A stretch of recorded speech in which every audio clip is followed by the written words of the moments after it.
And so, like I said on my post on Wednesday, the post, I'm coming out, right, with my hands up. All right. And so I'm not talking about surrender. I'm talking about praise. We're coming out and we're giving God the praise, right? Because deliverance is on the way.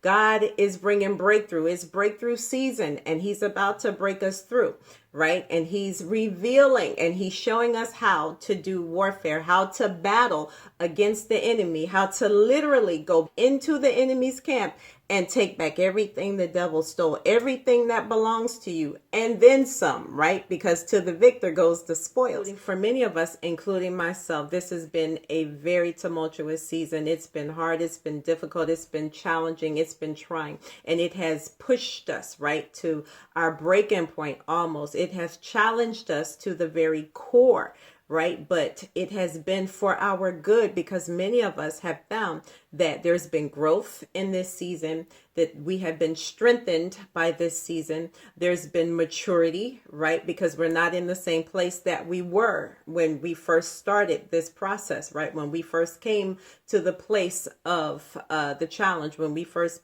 came to the place of the testing, we are not in the same place. We don't see ourselves the same way, and we see our situation different. It's like we have a whole different perspective about the things that we're going through.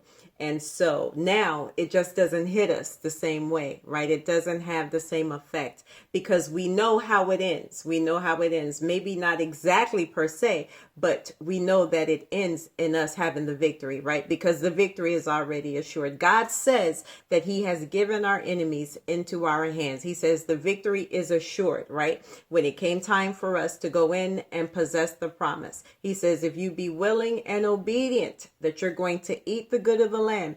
He says, I've already given you the land to possess it. All you have to do is go in and take it, which means that we show up, we do what God tells us to do, and we get the victory. We come out with the promise, and God, he moves us in, and we begin to live the Ephesians 3:20 blessing, right? Because we know that he is a God who is able to do exceeding abundantly above all that we could ever ask or think. Facts.